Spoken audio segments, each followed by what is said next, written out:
काय काय golden rule सांगतो मी.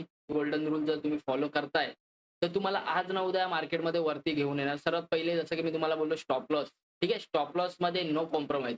तर मार्केटचा स्टॉप लॉस आहे तर कॉम्प्रोमाईज करू नका. बट तुमचा स्टॉप लॉस होऊन गेला तर जेवढा लवकर कॉम्प्रोमाईज करता येईल तेवढं लवकर करा. सेकंड गोष्ट म्हणजे लॉट साइझिंग.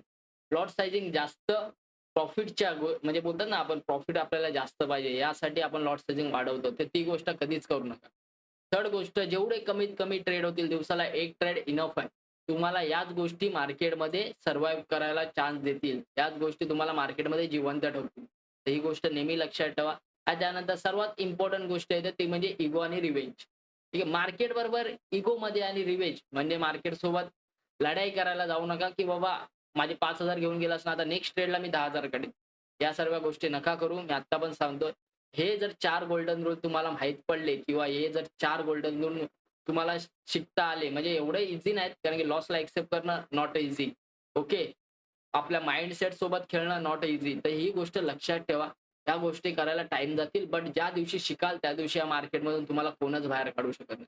तर या गोष्टी शिका, या गोष्टींवर काम करा आणि चांगल्या पद्धतीने ट्रेड करा.